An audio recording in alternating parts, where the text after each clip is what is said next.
Good evening, everyone. Welcome to our Board of Education meeting on May the 4th. We'll have our student school board member, Amber Costanza, lead us in the Pledge of Allegiance.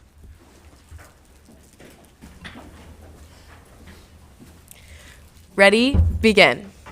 I pledge allegiance to the flag of the United States of America and to the republic for which it stands, one nation, under God, indivisible, with liberty and justice for all. Thank you, Amber. We'll hear a little bit more from you in a bit. We welcome those of you who are here for the purposes of addressing the board at the proper time and in the order of their request. If you wish to speak during the meeting, please fill out a form indicating your name and the agenda item you wish to address. You may also make a request to give testimony on an item not listed for discussion today. However, full discussion on any items not listed on the agenda will have to be delayed until such a time as the item can be publicly posted in advance as a regular agenda item. If you wish to ask questions, please address them to the chair and not to individual members of the board or staff. In closed session today, the board took the following reportable actions. First, the board approved the compromise and release agreement in OAH case number 2022-020518, providing consideration, accommodations, and a general release. The vote passed 3-1, with members Benitez, Craighead, and Miller voting to approve the agreement and member Otto opposing the vote. The board approved a settlement agreement and release in case 20STCV12119, providing consideration and general release. The vote was unanimous, with members Benitez, Craighead, Miller, and Otto participating in the vote. The board adopted resolution number 050422-E, terminating for lack of work and or lack of funds a school community liaison and instructional aid special. Is that supposed to be specialist? Instructional aid specialist? Special? Okay. The vote was unanimous, with members Benitez, Craighead, Miller, and Otto participating in the vote.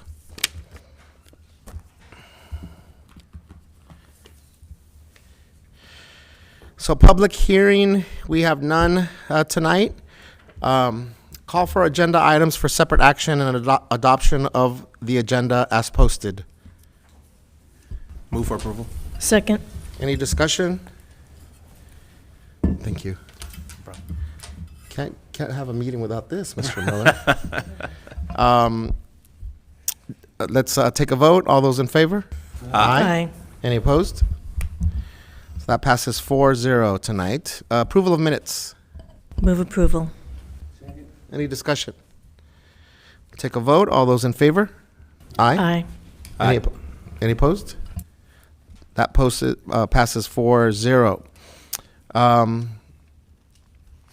Let's proceed with the introduction of our school board member, Amber Costanza from Wilson. Welcome. Hello, I'm so excited to be here. Thank you so much for having me. I'm going to be talking about some of the things we've done at Wilson recently and what we plan on doing in the future. So our most recent event we held was Denim Day. It was in partnership with Interval House and the Long Beach Police Department to spread awareness for sexual and domestic violence. We had resource tables and explained what the day meant and what the jeans symbolized. It was an amazing event. ASB loved planning it, and we love working with Interval House, so it was really, really special for us. ASB has also been working to make our teachers feel special this week for Teacher Appreciation Week. We have made all 161 teachers at Wilson mini little posters showing our appreciation for their hard work and what they've done for every single student at Wilson. PTSA has also planned a teacher luncheon, as well as delivering little gifts such as this little bear. This is today's gift for the teachers every day this week. So that's really special for them. And I know I just want them to know that we appreciate them. So we have also just finished our annual dodgeball tournament. We had 42 teams compete, and that we gathered in our big gym for 17 lunches and had a fully packed gym with our drum line, our cheer, our brunettes, and then at the final game, which was our last two teams, we had the 562.org come and report for us. So they made a whole video and documentary little thing for us. So it was very cool. We are so excited for our 2022 prom and the theme of an enchanted evening. Our junior class council has been working very hard to put out the best prom yet, and each senior received personalized prom invitations and got it hand-delivered to them. So that was very cool. That happened last week. We're very excited to have our very active Kamai Club make a list of week-long activities for our Bruins to celebrate the Kamai New Year and learn about their culture. Then moving on, we have we are celebrating our current seniors, and our past ASB president, Isabella Reyna, has spearheaded this year's College Week. So we have asked our seniors to send in pictures of them and their college merch, and we're celebrating them by posting their pictures on our Wilson social media accounts. So they'll be able to wear those sweatshirts to school in the upcoming weeks. This week, we also conducted our first student learning walk at Wilson High School that included students from Californians for Justice, Ms. Holland, and our pathway coordinator, Ms. Galbraith. We visited classrooms with a focus on looking at equity and student engagement in classrooms. We gave the students a voice in what's happening in the classrooms, and this is the first of many learning walks for students. So that was a very cool thing we did. We actually did it yesterday, I'm pretty sure. So thank you so much for listening to my report. Thank you for having me. And remember, it's always a great day to be a Bruin. Thank you for your report, Amber. So, Amber, excuse my ignorance on dodgeball expertise. Oh. How many team members are there per team? Okay, so there are 7 per team, I'm pretty sure. So I was on 2 teams, actually. I was on advanced dance and varsity cheer. Varsity cheer got to the second round, so that was very cool. We didn't get past that, though. We played boys swim our second round, so it didn't work out. So you had around 350 students in the dodgeball tournament? Yes, it was crazy. That's it was pretty super awesome. fun. Our 2 governors of dodgeball, Hank Rivers and Jesse Gladney, put together a really, really cool dodgeball tournament this year. That's pretty cool. Yeah, it was something else, guys. It was very cool. Sounds amazing. It was. So it's customary for us to ask high school students what plans you have after high school. I'm going to be attending San Diego State University with a major in communications and a minor in business management. San Diego Aztecs. Yeah, congratulations. Thank you so much. Thank you for having me. Colleagues, any other comments or questions for our student school board member? I always thought it was cool to be considered a Long Beach Unified School District school board member, but I think being the governor of dodgeball is probably a cooler title. Yeah, and also our dodgeball winners get custom rings that, say dodgeball champions on them. So yeah, it's very, very cool.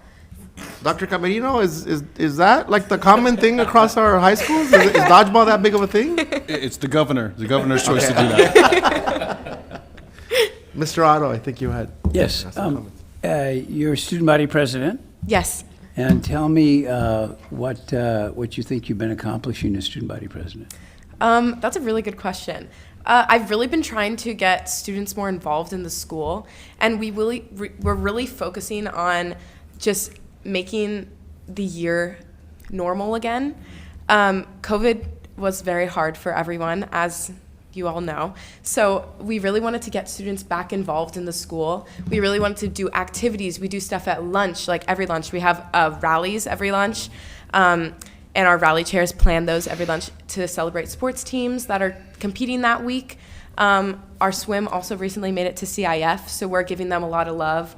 We make posters for everyone. We decorate the halls. So our goal is to get everyone involved, include everyone in everything. And yeah, it's very fun. I love doing it. So yeah. Good. Thanks. Well, Amber, if you want to hang out with us, you're more than welcome to, but we know it's a school week, so you're more than welcome to excuse Taking yourself my tonight. APE contest tomorrow. So There you go. Yeah. There you go. Thank you, Amber. Great job. Thank you so much for having me.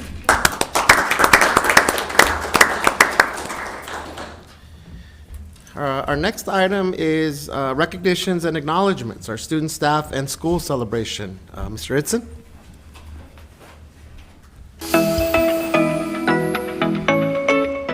Hi, my name is Isabel. I'm in the 11th grade and I attend Cabrillo High School. I went to Garfield and it was a fun school. I had a great time over there. For middle school, I attended Stevens. I kind of learned who I was, and that's where I made the best friends over there. What it's like being a student here, you definitely get a lot of great opportunities, and the teachers here that I've had so far, they don't let you down. They always give you opportunities and resources, and it's helped me in the long run. I'm one of the head chairs for our Cabrillo Closet, and it's just a place where kids can come in and they can get clothes or whatever they need, and it's all for free. It makes me feel great inside because I know that students here struggle within their personal lives, so they aren't able to get as much stuff as other students do. And I'm just glad that everyone is able to get something from the closet.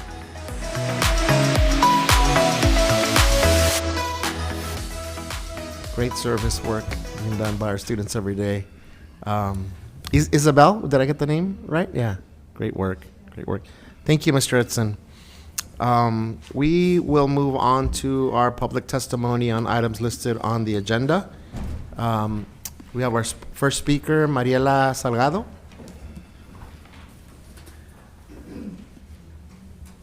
Good evening, welcome, Mariela. How much time do I get? I feel like I've forgotten. 3 minutes, 3 minutes. Good evening. My name is Mariela Salgado, and I'm a parent of two lovely elementary age kids. I'm a member of the Long Beach Education Connection and Parks Commissioner. I'm providing testimony on board agenda item 16.2, the staff report on 2022 budget development and LCAP. Before I begin, I would like to note that action 2.1 of this draft, LCAP, calls for additional outreach and engagement tactics to ensure all families have access to engagement opportunities. I would like to remind the board that we can take a significant step towards today by permanently allowing community members to make public comment remotely, as I did during the height of the pandemic. In regards to academics, the draft LCAP shows that the negative impacts of COVID on student academic success. The vast majority of student subgroups reported a lower percentage of students who met or exceeded standards in English language arts this year than they did last year. All student subgroups reported a lower percentage of students who met or exceeded standards in math for the same comparison. Unfortunately, the LCAP did not include local data for English learner proficiency, and the Cal Department of Education did not collect it. I look forward to reviewing that data as well, but I imagine it will look similar to the results of English language arts and math. I am more impressed by actions 3.1 and 3.12, which call for targeted, tiered academic intervention and extended hours for tutoring, while prioritizing students who do not meet ELA and math standards. This is a reflective of the type of intervention we would like to see in all areas of the LCAP. Next, I'd like to talk about Black Student Achievement Initiative. The district admits that there is no substantive difference in planned actions and actual implementation in 2021 and 22 school year. It also admits that there were no significant differences in budget and estimated expenditures. This is probably because LBUSD only spent $750, or 0.1% of its initial investment as the mid-year LCAP update in February. The draft LCAP calls for the development and engagement of Black Student Achievement Advisory Committee in Action 3.13. This committee was established this past year and has met regularly throughout the school year. However, LBUSD did not provide any explanation of how effective this committee was in making progress towards the goal of Black student success. Why are we continuing the same goal for the next year and not implementing programs and services that will make change for Black students immediately? Black students were among some of the most severely impacted student subgroups who did not meet standards in English language, arts, and math. If the district's goal is to truly ensure Black student success, it will prioritize implementing program and services and continue those that prove themselves successful at making substantive progress towards the three goals of the advisory committee: academic, social, emotional learning, and engagement and voice. Thank you, Mariela. Your 3 minutes Thank are you up. so much. And actually, Dr. Baker, I'm hoping that you and or one of our team members that attended our Black Student Achievement Initiative can speak to some of the work that we're currently doing and we have planned to do. Dr. C. Brown, you have been presenting disaggregated subgroup data that includes our emerging bilinguals, right, and English learners? I have, and I will continue to. Okay, thank you. Leticia, just confirming we don't have any additional comments with items on the agenda? Okay. So we will move on to public testimony on items not listed on the agenda. Tim Gilmore?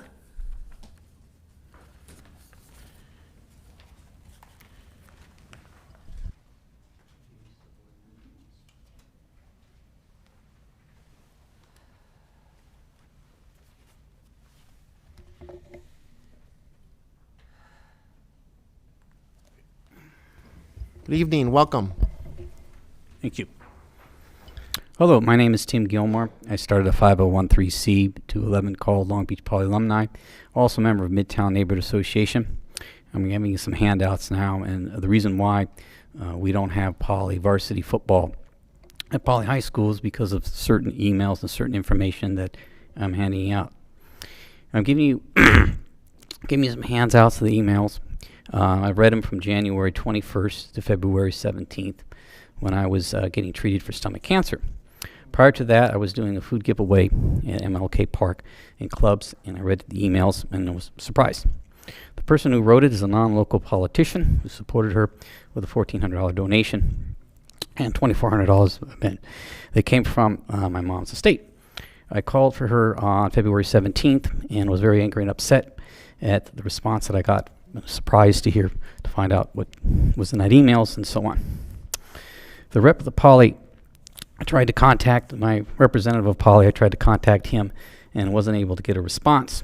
I previously had breakfast with him, and as we was elected.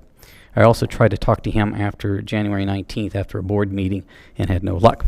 I also was surprised that the Poly official that had much time on his hands was worrying about my food giveaway at MLK Park, and I'm very currently trying to get the basketball courts as well from Leonard Adams, myself and he and some of the community to improve the community. This was done, and I've been involved with it for 4 years. Some professional things have been occurring since I've been dealing with this principal for 4 years.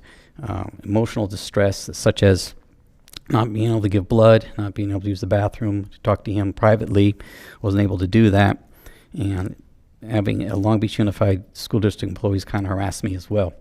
And I'm not too happy about that, and as well as organizing against me in the Poly PTA. And I'm disappointed at that, as well as disappointed with the situation with Libby Huff, the teacher.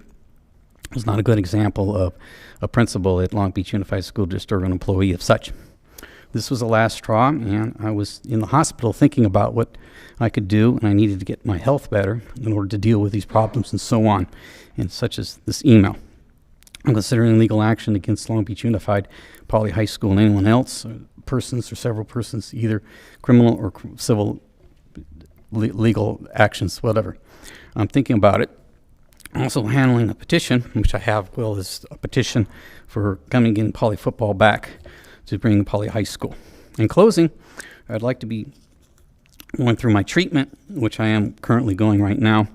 And if you need to contact me while I'm doing my treatment, please contact either Bill Shibley or the Poly assistant football coach who has been there for at least 10 years, according to our meeting. God bless me for treatment. Thank you. Your 3 minutes are up, sir. Around. Good luck. Thank you. Happy for...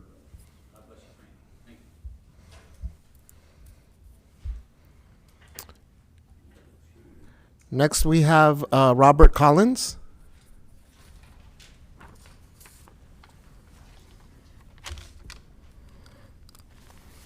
Good evening. Welcome. Hey, good evening, Dr. Benitez.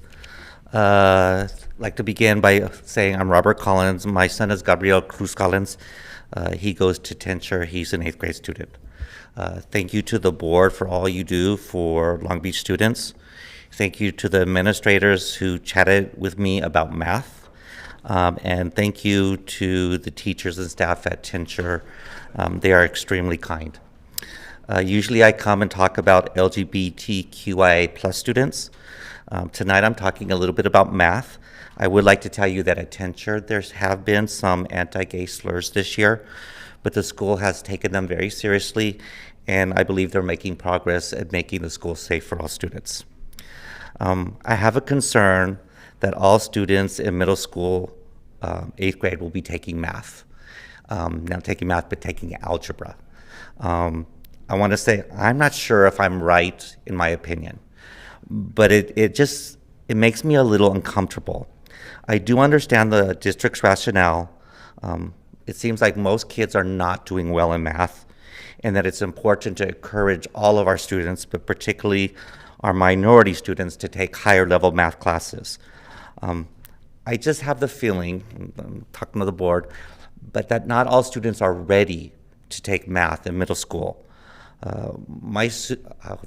It goes fast, dang gummit. My son was pretty good at language arts. He got a 4 on the SBAC. Not so good at math. He got a 3. He had a really good math teacher in 6th grade. She worked with him really hard, but 7th grade was really challenging. He got a good grade in the class, but let me tell you, he was always confused. This year's been a little hard too, but Tencher has supported him with different strategies. He goes in before and after school for help with the teacher, Mr. Provost. Mr. Provost is a really great guy. He takes the math support class full-time every day, and we got him a tutor. My fear is that not every student can get there before and after school who's struggling with algebra. Not every parent can afford to get their kid a tutor. I know that the board has provided a lot of extra money for supportive math, but I'm afraid that money's going to disappear. And I know Mr. Provost told me that, Robert, 8th grade algebra is not your 8th grade algebra. It's much harder. And I do know that there's some kids in algebra who are completely confused. They're working their hardest, and they're still confused. So my last 10 seconds, I would like to ask the board to constantly ask staff, how are you supporting 8th grade students who are taking algebra? Thank you. Thank you. Leticia, do we have any other comments for non-agenda items? Okay, that concludes our public testimony on items not listed on our agenda. Next, we have staff report, student outcomes. Dr. Brown? Dr. C. Brown. Yes, we have to clarify. So you should have a slide deck, a numbered slide deck in front of you that we'll go through, and I promise to go slower this time than I did last time. Actually, give me 1 second. I need to find a clicker for the presentation. So as you're doing that, Dr. Brown, just want to remind all of our viewers and community members here that one of the things that we're doing now is having student outcomes in our agendas on an ongoing basis. So we appreciate the consistency with which you're providing these updates, Dr. Brown. And I'm trying to make sure that they stay as clear as they can. So we're going to do a little bit of follow-up from both the March board workshop as well as from our previous meeting 2 weeks ago. So at the March board workshop, there was a large presentation given by the OCIPD, the Office of Curriculum Instruction and Professional Development, around our pathways and our linked learning pathways in high schools. And the question came up around the difference between CTE courses in those pathways and non-CTE courses in those pathways, and how many pathways were utilizing CTE courses. So we did a little bit of course analysis in our office, and of the 42 pathways in LBUSD, 31 of them feature a CTE course sequence as part of the pathway, and then 11 do not. So the majority of our pathways are utilizing CTE courses for their career-based core. So Dr. Brown, just in the spirit of Mr. Miller's increase, CTE is career tech ed, right? Absolutely, and if it's not in the glossary in the back of your binders, I'll make sure it gets added to that. I saw you explain that last month. Thank you.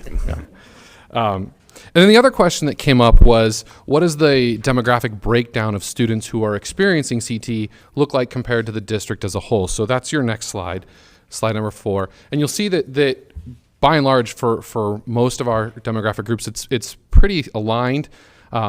So we split this up. I know it's one graph, but it's really two graphs stacked, or two charts stacked on top of each other. So the first one is looking at our EL students, our low SES students, and our special ed students, and the percentage of those students as a makeup of the CTE pathways compared to the percentage of them for the district as a whole. And you can see that we're within 2% in every case. In fact, they're actually 2% greater represented in the CTE pathways than they are in the district overall for those three different groups that we've talked about. And then the bottom half is looking at the race and ethnicity demographics for the exact same things. And you'll see that, again, we're really close to district averages for all of our different demographic subgroups in terms of students experiencing CTE, which is to be expected when you think about 31 of 42 pathways being CTE-based pathways. So nothing of note there, but I thought I would follow up with the question that came up in the March board meeting.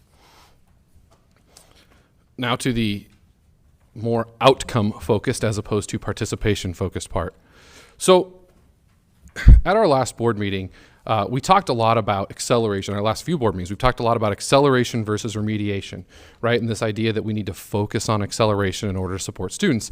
And in the last board meeting, we mentioned some work that Dr. Lund had done around students in Math 6 Accelerated. And I thought that was really strong work, and I wanted to expand upon it as well as bring in the exact data that Dr. Lund had pulled so that we could display it and you'd understand exactly how much more growth we're seeing for these students who are pushed into the accelerated coursework when they weren't necessarily going to be placed there. And we know, by the way, that nationwide a lot of studies have supported this idea that acceleration supports students. So in middle school, we have an interesting scenario, and if Dr. Lund, if you want to jump in, let me know at any time, where some of our sites have decided to only offer Math 6 Accelerated for all their students, whether those students were identified as students who should be in a Math 6 Accelerated class or not. And so Dr. Lund looked at the growth of those students in those courses compared to their peers at the schools that had a separated accelerated versus regular Math 6 sequence. And so when you look at that, you start to notice, when we look at overall, the average iReady growth from fall to winter was 9.2 points for the kids in Math 6 Accelerated at the schools with only accelerated, and it was 9.3 points for the kids in Math 6 Accelerated in the schools that featured 2, but it was only 4.3 points for the kids who were not in Math 6 Accelerated. So you could see that the average growth was bigger, and which meant the average growth for 6th grade overall was stronger in math for the schools that featured just Math 6 Accelerated. And this was true in slide 6 as well as in slide 7, which is just the Title I schools. So this finding held true not just at some schools, but at really all of our schools across the system when we looked across it, including our Title I schools. But it's even more interesting when you start to compare how kids who would not have been recommended for Math 6 fared in Math 6 Accelerated compared to kids who ended up not in Math 6 Accelerated at similar schools. So on slide 8, you'll notice that students who are recommended for Math 6 but ended up in Math 6 Accelerated had an average growth of 7.1 points between the fall and winter iReady administrations. The students who are recommended for Math 6 and ended up in Math 6 at the schools that split the two tracks only exhibited 4.3 points of growth in that same time period. So these are both groups of students or students who are not traditionally in Math 6 Accelerated. And the other thing we talked about in the last board meeting is, but what about the students who are in Accelerated? How does their growth look when you have a more diverse class structure where you have students who are not accelerated and students who are accelerated in the same class? Same finding. The accelerated students in Math 6 Accelerated in the diverse classes grew by an average of 10.4 points. Their peers who were in accelerated only courses without the students who would not have been in those courses grew by 9.3. So not only did our not accelerated students or students who would not traditionally have been in Math 6 Accelerated outgrow their peers, students who traditionally would have been in that class also exhibited more growth in a clustered class like that. And we talked about this 2 weeks ago, but I did wanted to show it as well as expand upon it a little bit. And again, this was true. Oh, it got moved in this one. Sorry about that. This was true for all of our sites, including our Title I sites. So you don't see this growth artifact disappearing at schools that have more students from low SES backgrounds. And then the last thing that often comes up when we talk about these things is, well, what about the F rate? How are these kids doing with the grade, right? Because growth is one thing, but the grade is another thing. And really, for our students who would not traditionally have been in Math 6 Accelerated, but were, their F rate was slightly lower than their colleagues who were not in an accelerated class. So not only are they growing more, but their grades are just as good as their peers who are in the regular Math 6 class. So it shows that they can do the work and be successful in the course. So to kind of summarize it, if you think about traditional accelerated students, so students who would normally have been in Math 6 Accelerated, they grew about 12% more when they were in a class with students who were not traditionally in that class. And the students who were not traditionally in Math 6 Accelerated grew about 21% more when they were in an accelerated class compared to their peers who were not in an accelerated class. So you can see that it really helped all of our students. So, and this is true for both Title I schools as well as non-Title I schools. So this is the data we talked briefly about 2 weeks ago. And so I asked my staff, could we do some longitudinal work? Could we look at some historical data and see, is this just an artifact of this year? Or have we seen data that supports this or refutes this in previous years? So they looked at a 5-year window of students, 2014 through 2019, and we looked at the data from 16,800 students. So pretty sizable sample for what you're about to see. And so what we looked at is students who took Math 6 Accelerated, and if or when they got a C or better in Algebra 1 later in their math career. Because we know Algebra 1's a barrier class. We know it's a class that really opens the doors to advanced math if you are successful in it. So in the first part of the chart, what we're seeing here is students who are identified for Math 6 Accelerated and take Math 6 Accelerated. And what you see is that 82% of those kids end up with a C or better in algebra in 8th grade. 4% of them end up with a C or better in algebra in 9th grade. So 86% of the traditional accelerated kids who take Math 6 Accelerated end up with a C or better in algebra and then move on to advanced math. So then we looked at the students who were not traditionally in Math 6 Accelerated, or who would have been identified as not ready for Math 6 Accelerated, but took the Math 6 Accelerated course anyway, kind of like what we just talked about. 58% of them got a C or better in Algebra 1 by 8th grade. Another 16% of them got a C or better in Algebra 1 by 9th grade. It's slightly less, obviously, than the students who were ready for Math 6 Accelerated by all the traditional metrics that we have. But when you compare them to the students who were placed in a regular Math 6 course, you can see a pretty sizable difference. Regular Math 6 course, 25% of the students got a C or better in Algebra 1 in 8th grade, 41% got a C or better in Algebra 1 in 9th grade, so that's only 66%. So you can see it's a much lower. So we know that they grew more this year. We know that the students who were in the classes with them grew more, and we know that historically they're more likely to get a C or better in Algebra 1, either in 8th or 9th grade, if they participate in Math 6 Accelerated, even if they're not identified to participate in that class. So again, that goes back to that acceleration versus remediation idea. But we weren't quite done. We wanted to see if there was anything in high school that would mimic this. And so you'll have to forgive, you don't have this next slide.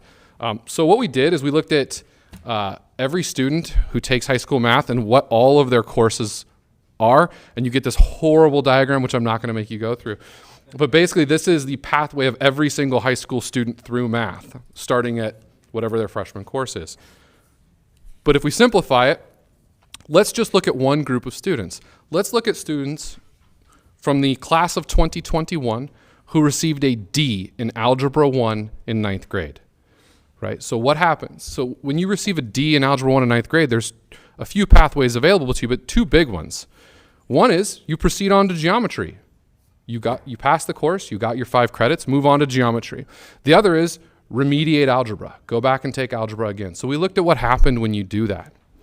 For the kids who proceeded to geometry, which is about 60% of the kids who got a D, they were much more likely to graduate with their math A through G completed.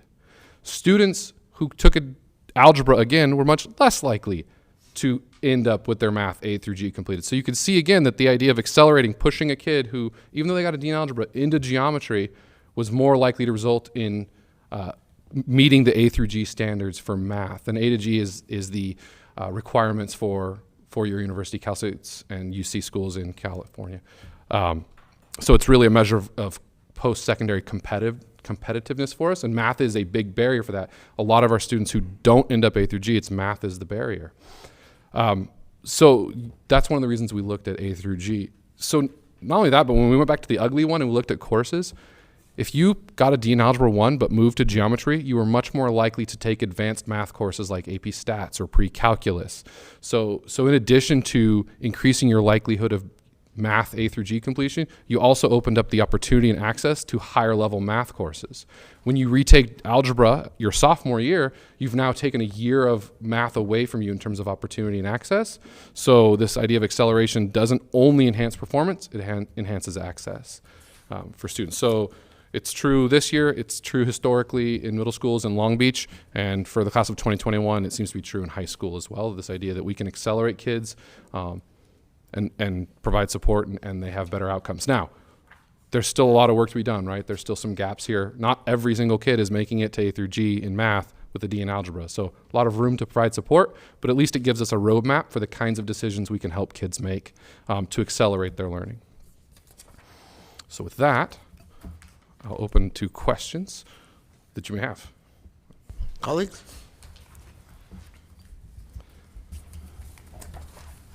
Well, you said in the beginning that this was going to get pretty nerdy.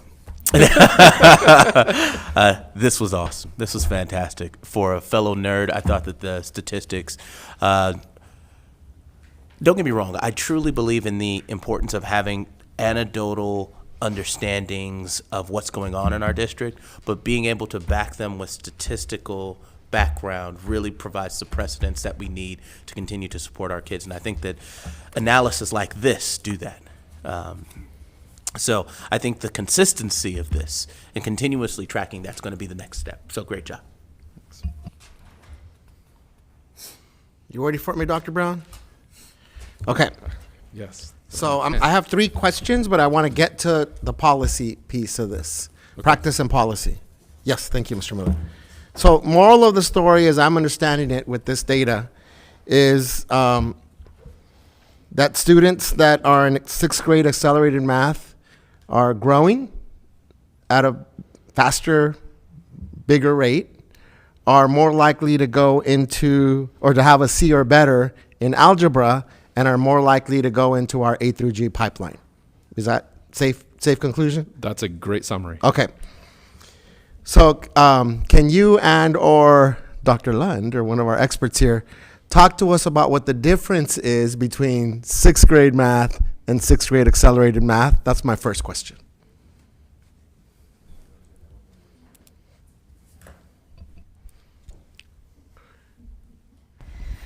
So essentially, 6th grade accelerated math takes on part of the 7th grade curriculum. So it's literally accelerated, so that the students can get all the way through pre-algebra before they get to algebra. Okay. That's essentially the difference. So the idea is that they are receiving some instruction that they would normally get in the 7th grade content. Correct. Okay. Correct. I presume that. So is the goal, based on what the data is demonstrating, to get as many students to take 6th grade accelerated math?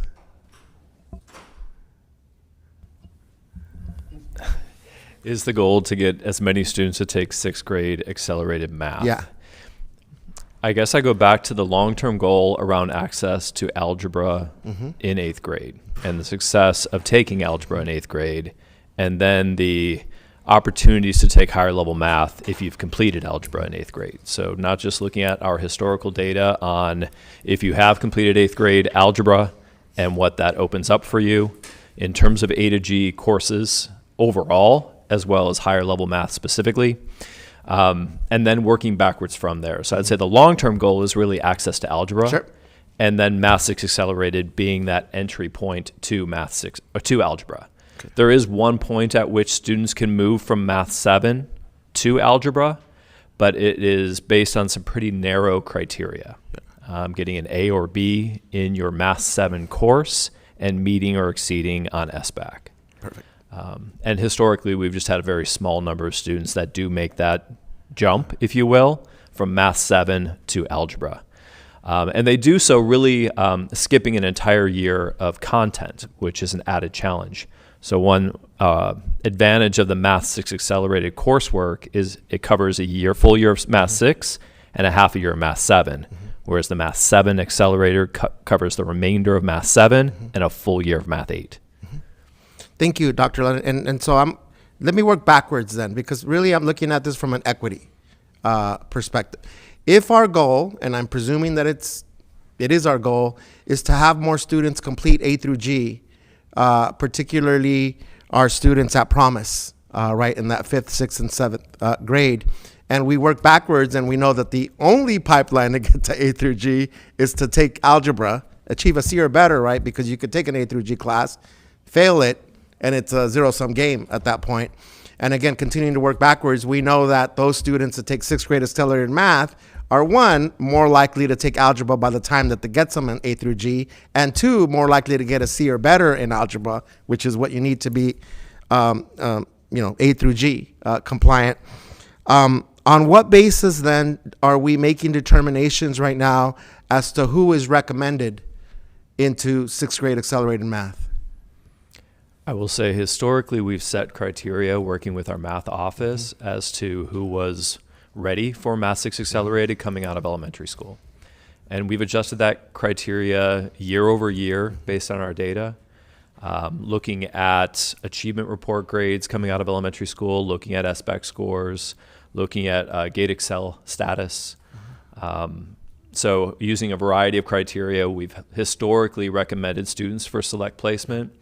As we expanded our total school cluster model this past 2 years, several schools looked at Math 6 Accelerate in particular and how they could incorporate that into the accelerated expansion. Sure. So part of our success demonstrable here by our data in students doing well in 6th grade accelerated math is also that we have some criteria, right, for who those recommended students are. And then when we have the mixed classes of those students that would normally be recommended and those not, we're also showing the same results. So my policy question to the team, and if we need more time to get back to this for the next report, is just from a practical, data-driven perspective here, why not just go to default 6th grade accelerated math? So talk about whether it's capacity issues. I mean, again, if we can't answer it today, that's okay. But it seems like the data here for the last 5 years is pretty compelling. Yeah, so first, thanks to Dr. Braun for the obviously exceptional data analysis over the longitudinal past 5 years. In addition to that, I guess I would say the iReady data that we're using here in this case is based on really just one segment. So it is positive preliminary data based on our iReady scores. And I think that provides some good topics for discussion that we've had in our principals meetings around this data. The second is many of our schools, this is a big shift for them. Yep. So as we've expanded courses and expanded access, obviously teachers have a lot of questions. We have obviously Mr. Collins' question today in terms of how students are supported in that expansion is a valid concern. So it's not just pushing students into accelerated courses, it's how do you support them once they're in that program. In conjunction with our expansion of Math 6 Accelerated has been our offering of Math 6 Accelerated Development courses. So basically doing a sister course, if you will, that would provide additional support to students as you push them into this higher level coursework. Yeah. So it's really the capacity of schools to move forward with that. I think you'll see that we're going to have an expansion of Math 6 Accelerated next year in addition to what we've had this year. So of the 10 schools we have currently offering an all accelerated program, I imagine you'll find probably closer to 14 to 15 next year in that category. And if we continue to see the same results that we're seeing, I could see the following year really moving towards a full Math 6 accelerated placement. Thank you, The Dr. question at this point, though, is how does that translate into Math 7 accelerated? That 12% that failed or are currently failing in the Math 6 accelerated placement, Do you default then into a Math 7? And we have a couple schools making some really tough decisions around that right now, and I think it'll actually provide for a next study of those that you still push into Math 7 accelerated, knowing that you don't have the high school credit issue in middle school, and those that actually move their students back with the intent of then moving them forward later on. So Yeah. Thank you, Dr. our next study's in the works. And it speaks to the concern that was raised here earlier around our public comment, as you referenced. And to me, it does speak to, and I saw Dr. Baker and a few others smiling, all right, when I asked that question around our excellence and equity pillar, right? That if we know in the 6th grade, particularly for our Latinx and African American students who our iReady data shows more than half of them are 2 or more grade levels below grade level, that, you know, as I asked you when you presented this, Dr. Lin, if we know the pivot point is 6th grade accelerated math, and you said it, but I kind of want to reaffirm it, the goal is ultimately to provide the opportunity for students to be in 6th grade accelerated math if we want to be robust in our A through G completion rates, particularly for those students that would most benefit for being in either of those combo classes, I forget the name, or what have you. So I think my broader question on an ongoing basis related to this data is, what additional supports, whether it's through resources, through capacity, through scaffolding, and or combination of those, would we as a board need to hear more about and understand if it's going to take additional resources to be able to get to that, let's say in year 3, Dr. Lund. Thank you for that. You want to talk about nerdiness now, Mr. Miller? I think I've nerded out enough. Actually, we got one more thing. May the 4th be with you. That's right. Now we're done. That's right. Thank you, Dr. Brown.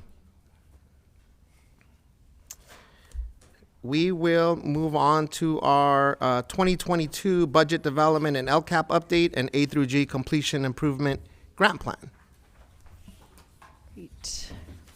Can get the presentation queued up. So I'm happy to be joined by Viva Mogi, Dr. Lucy Salazar, and James Suarez for this budget development update. And in this update, we'll cover the A through G grant, for which a plan will be brought to you for approval in an upcoming board meeting, and an update on the development of the LCAP.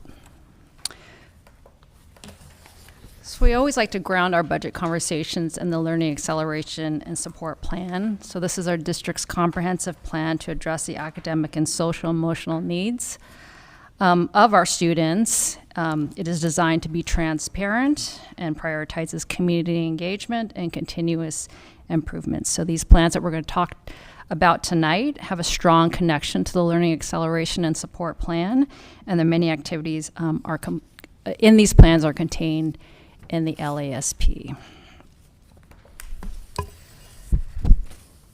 So the team will talk more in depth about our current budget engagement efforts, but this is just a reminder that budget engagement is an ongoing activity. We're building upon past and present budget engagement efforts to inform our plans. And so dating back to last year with our budget engagement, and quite frankly, we utilized survey data from spring of 2020 to inform the ELO, the Extended Learning Opportunities Grant Plan, the Local Control Accountability Plan that was approved for this year, the LASP, and then the ESSER. Those are the federal COVID relief funds, that plan. And this year's budget engagement will also inform the LCAP that we'll be providing to you next month, in a draft which is out now, the A through G grant, as well as the LASP 2.0 and other plans. So this is a very familiar display for you. But this is updated, a draft for the 22-23 school year. And this is an attempt to put these plans into the overall context of our overall budget. This is our $1.1 billion general fund budget. You'll see at the bottom of the pyramid is the local control funding formula, comprised of the base and supplemental and concentration grant funding. And the LCS LCFF funding is addressed in the LCAP.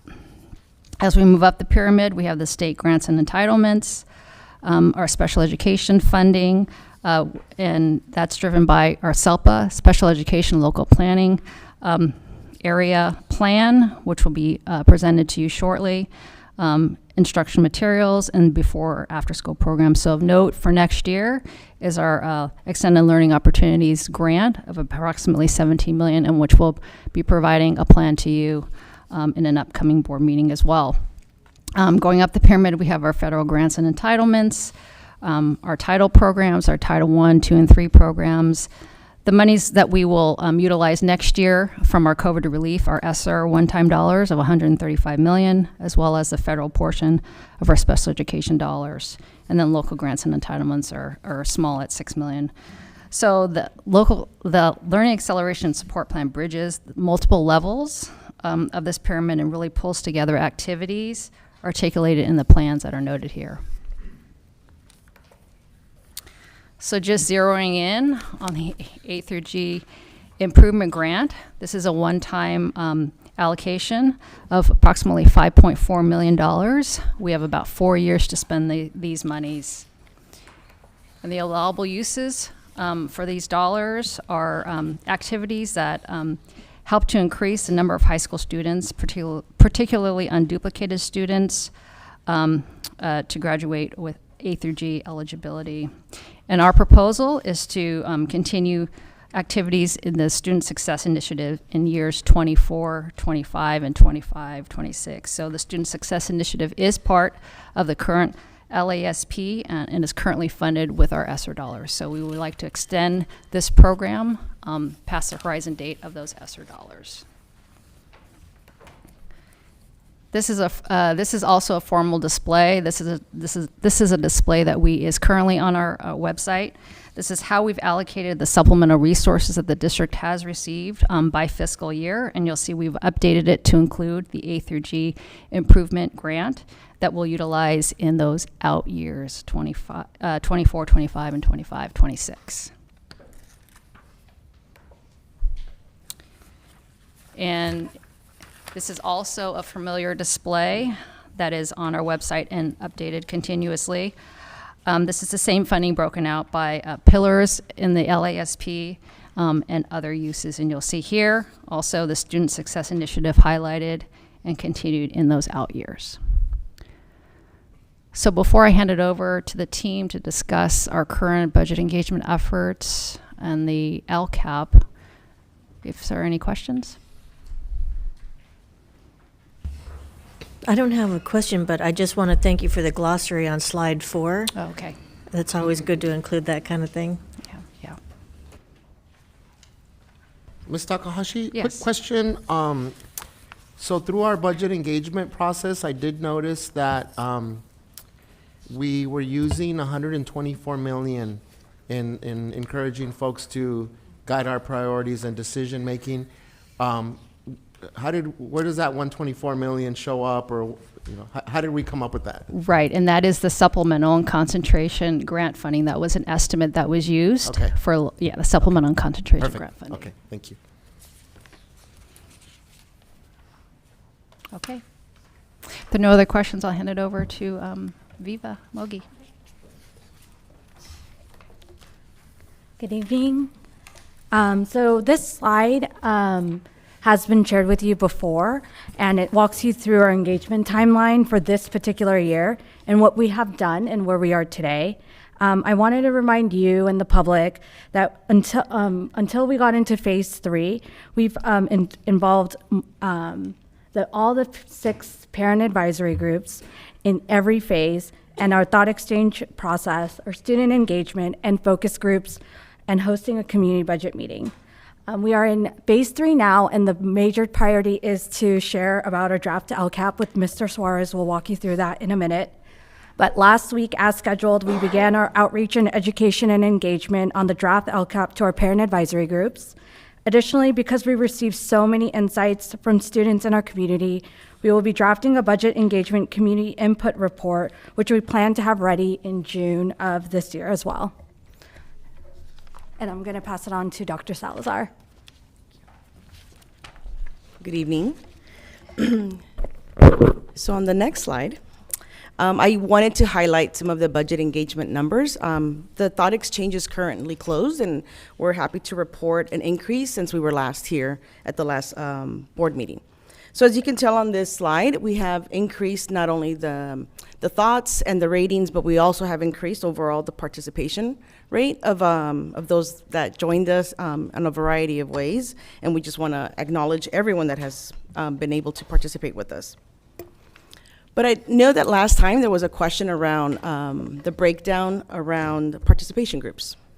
So I'd like to share with you the overall results. Because as of April 29th, we have had over 2,300 participants that logged on to Thought Exchange.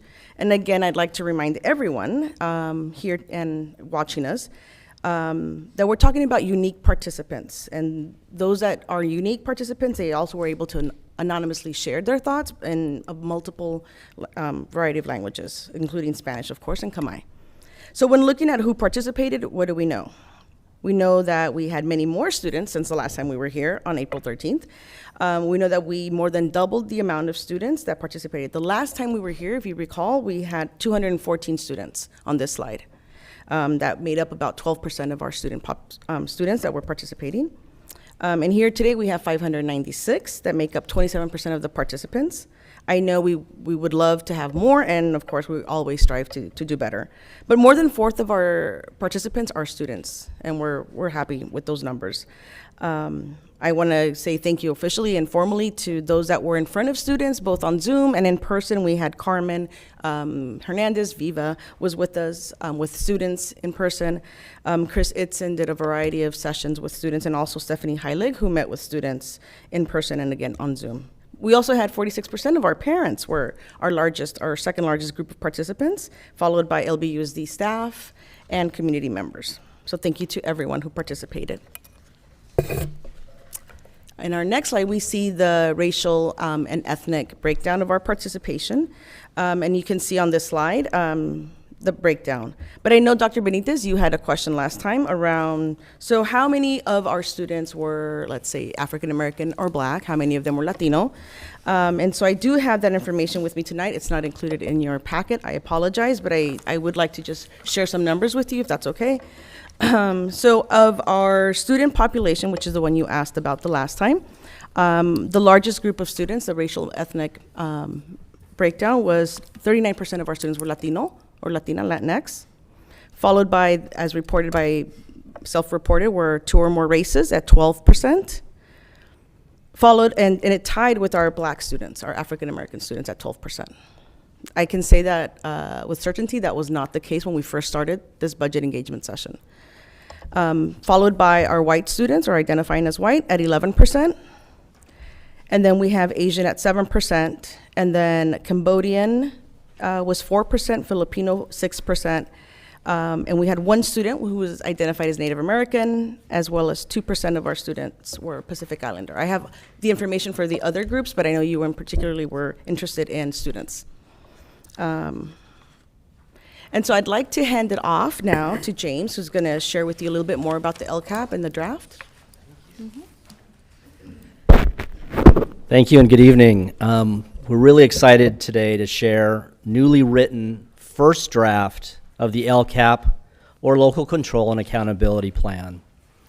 It's located in a very familiar place, which is www.lbschools.net/LCAP. It is currently a 60-page document, and it's a draft. So as an overall reminder, the LCAP is a 3-year plan that describes the goals, actions, and services to support outcomes that address local and state priorities. The LCAP represents the plan for the use of LCFF funds, or LCFF stands for Local Control Funding Formula, which is the state funding of K-12 education.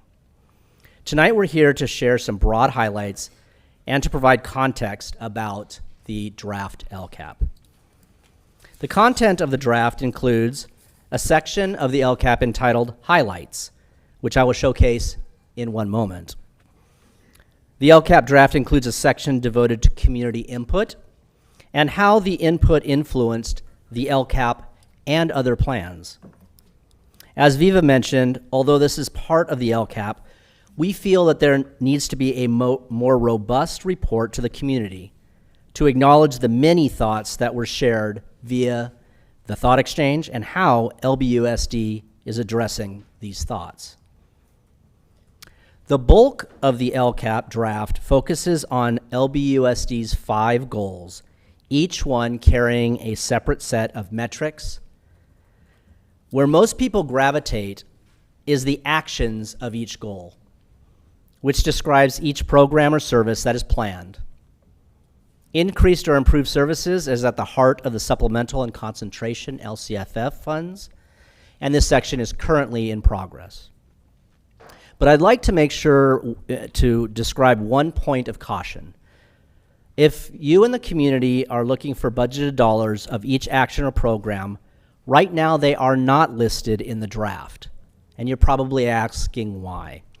At this point in the year, LBUSD and all other districts in California are anxiously awaiting the governor's May budget revise so that we can better project accurate budget numbers for the programs and services that are listed in our LCAP draft. Next slide, please. As promised, I want to give a broad description of the LCAP. I could read the really well-written 60-page document, but perhaps the highlight section of the draft is preferable. So in this section of the LCAP, located on page 2 of the draft, we're trying to provide context about the district and the process in creating this draft LCAP. We highlight 5 points in this section. Equity. Because LBUSD has embarked on numerous equity initiatives, we highlight the prominent role that equity plays in the LCAP. This lens drives the majority of actions and services included in the draft. Local control. There are many services and programs that are determined at the site level through the allocation of LCFF funds to each school. There is no mandate that LCFF funds be allocated to sites, but I think we can all agree that the allocations directed to sites is important because of the different needs of our diverse schools. In the draft, we have included allocations to schools so that the people who know their students the best, the people at the school site, can implement programs and services that meet the needs of their students. The third thing I'd like to highlight is Learning and Acceleration and Support Plan, and thank you, Yumi, for teeing this one up. We have anchored many resources that the district received into a single document, which shows the braiding of multiple resources. We have presented the LASP as a communication tool in the spirit of looking at the budget as a whole and not as a bunch of separate plans. We are working on a second edition of the LASP to update the community about actions that may be addressing community input, but may be in a different plan than the LCAP. Speaking of budget engagement, we cannot overstate the notion that the community input has indeed had a significant impact on the draft and the programs and services in the LCAP.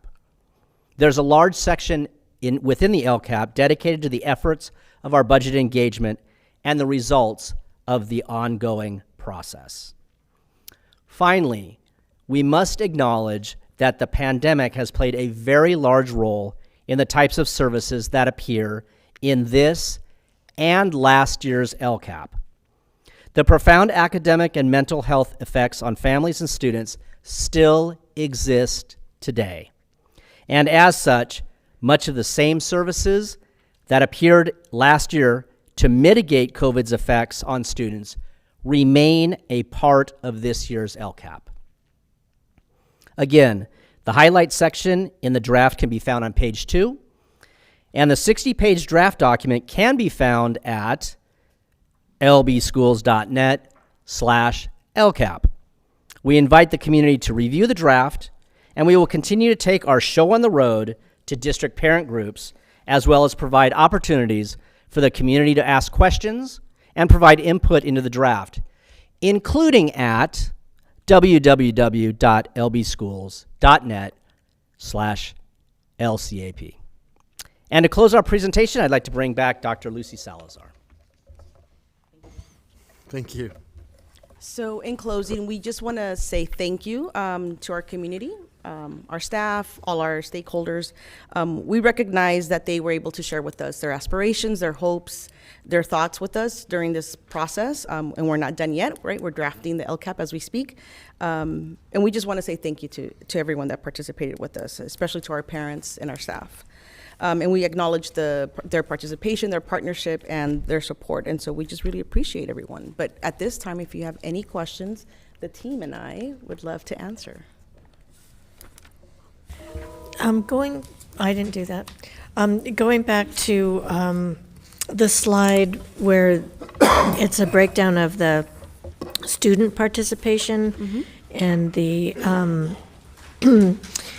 with those numbers, how do those numbers look compared to the percentage of students as far as our student population is concerned? Oh, that's a good question. I mean, I'm just curious if those numbers kind of are similar. Do they align? 57% Latinx, 12% African American, 12% white. You had to memorize. See, I walk around with that. You walk around with that? Yeah.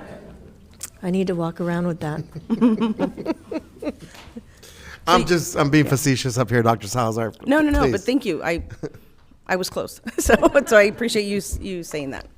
So yes, they're lower than our current overall enrollment of students, but we're still very proud of the fact that we were able to increase and double and that we did so not just through the thought exchange. Just to kind of give you context. Those lessons, or they were lessons that were given to students at school sites. And it wasn't just, here's a thought exchange, fill it out.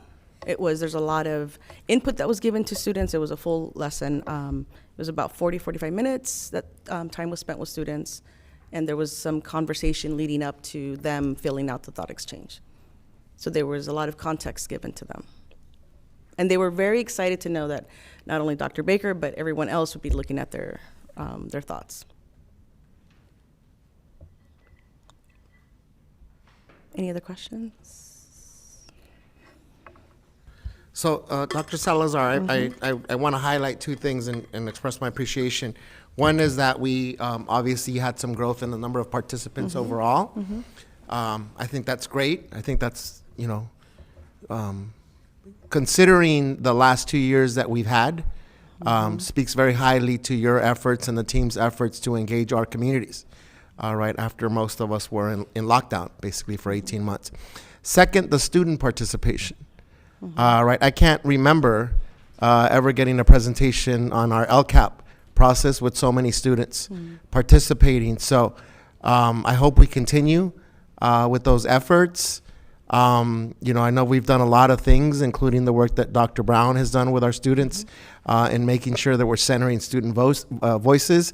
And then I had a conversation today with Dr. Baker about possible opportunities for next year's budget engagement process so that we have students directly, right, participating and, potentially doing some of the work that the city's done around participatory budgeting. So I applaud our efforts in both the number of participants, and I know that we're still looking to include more folks, but this is the highest that I've seen our participation in my 4 years on the board, and particularly amongst our students. So thank you for that, and just a continued encouragement to double down on our outreach efforts so that we have more community members participating in our process. I align it with the highlights that Mr. Suarez provided, that even though we don't have budget numbers in those highlighted areas, that this is also the earliest that I can remember that we have a draft of the LCAP here for our community members to participate, comment on, and help us prioritize. So I encourage our community members to continue participating and to continue, at some point we will, if I remember correctly, have some public comment here during our meetings. Ms. Takahashi, what is our deadline to approve our LCAP? By July 1st or June 30th. So it will be approved. We'll ask you to approve it at the same time as the district budget. Okay. And Dr. Baker, I know that last year we included an additional meeting because our community wanted more opportunities. Are we going to have at least 1 or 2 meetings in our June? I'm sorry, did you say July 1st, Ms. Takahashi? Or? By June 30th. June 30th. So will we provide some opportunity in June for community input? I mean, I think that will be a decision you'll have to make. Okay. As we get closer, the budget engagement processes has been more robust earlier on. And I think last year we recognized that given what was going on, we wanted an additional opportunity for input. That may not be needed this year. Perfect. So as we move towards that, you'll have an opportunity to decide that. Thank you. So Colleagues, thank you. any other comments, questions? Thank you to the team. Thank you. Excellent Thank you. presentation. So we will move on to business items. And Mr. Miller, certificated personnel report. Thank you. I present the following proposed actions prepared by the Assistant Superintendent of Human Resource Services, approved and recommended by the Superintendent. First, we have certificated personnel. Appointments, we have 217. Leaves of absence, we have 5. Release of temporary contract employees, we have 3. Resignations, we have 1. Retirements, we have 8. And amendments, we have 1. That's all for certificated personnel. Move approval. Any discussion? Okay, we'll take a vote. All those in favor? Aye. Any opposed? That passes 4-0. Classified personnel report. Once again, I present the following proposed actions prepared by the Assistant Superintendent of Human Resource Services, approved and recommended by the Superintendent. For classified and exempt personnel, appointments, we have 107. Leaves of absence, we have 15. Resignations, we have 12. Retirements, we have 7. Amendments, we have 4. And rescissions, we have 1. That's for classified and exempt personnel. Move approval. Second. Any discussion? Yes. So I was hoping our good friend David can just speak to just the large number of appointments that we've been seeing in our personnel department. So whenever you see a large number of appointments, it means that we are hiring. And so on the classified side, that's our personnel commission that is hiring. On the certificated side, that is our HR staff hiring. These particular appointments, although the certificated one was already voted, represented all of the Head Start and Educare teachers who were just rehired in preparation for the 22-23 school year. On the next 3 board agendas, you will continue to see those appointments, and that just means that our friendly HR office is hard at work hiring on behalf of the district. Yeah, so I know earlier today we were talking about an issue that's occurring around the nation, where the Department of Labor announced for the month of March it saw its highest number of resignations in over 25 years or something along those lines. I share all of this to say that obviously that means that there's a lot of competition with other employers because there's a lot of opportunities out there. Doesn't change the fact that we need to continue to stick to our goal, or one of our goals, which is having the people who work at our district exemplify the community as well. So that's with having, obviously, continue to keeping the equal opportunity hiring practices that we have in place, while also doing targeted recruitment towards some specific demographics. In particular, we talked about a specific approach towards trying to employ more African American males and females. Can you speak a little bit to that? Sure. So without quoting it directly, workforce diversity is a part of our HR goals. It's in alignment also with our superintendent's goals and our vision for equity and excellence. And so I'd be happy to, I'll just say, bring a report to some of the progress that we have made with those targeted recruitments, some changes that we've made within our interview system and a new system that we've adopted to be able to expedite our hiring process, considering the fact that there's a teacher shortage.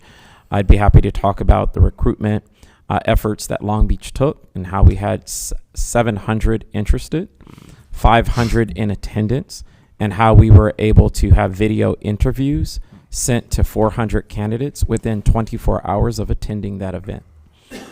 So we are hard at work.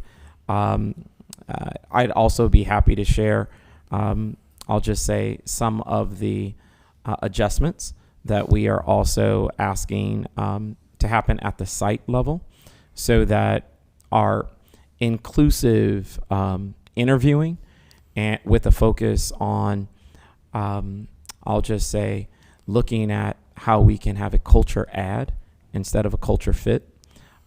Those are all a part of the ways in which we are supporting the workforce diversity goal of having our workforce reflect our students and ensuring that our students see themselves in their teachers and our teachers see themselves in our students. Thank you for breaking that down for us. And I think that that will be a much and well added piece to your presentation. Thank you. Any further discussion, colleagues? Okay, let's take our vote. All those in favor? Aye. Aye. Any opposed? That passes 4-0. And speaking of that, our next item is our declaration of need for fully qualified educators. Dr. Baker, do we have someone that's going to speak to this item? Yeah. Good evening. The CTC, also called the California Commission of Teaching Credentialing, has established a procedure for granting emergency teaching permits. And so a part of that process is each year they ask each district to estimate how many possible permits they may need. So I just want to make sure that we understand that a part of this recommendation is just the district's response to an estimated number of possible permits we may need. It does not reflect the actual number, but it reflects the what the maximum that we estimate. The other thing that's important to know is you'll also hear me report out in the year on how many teachers might be on a board authorization. That's a part of this, because although we're estimating a number, here what's different in Long Beach is the majority of our teachers actually have a credential, but they might be teaching in another area based on a board authorization. But we still have to provide that estimation. So just to put that in perspective for you, we are estimating 32 at the single subject level, but last year the actual number was 13. And so again, each year we estimate and ask for that estimation or that recommendation to be approved so that we can submit this to our California credentialing service. Does that answer the question? You were just speaking to the item. I think I'm waiting for a motion here.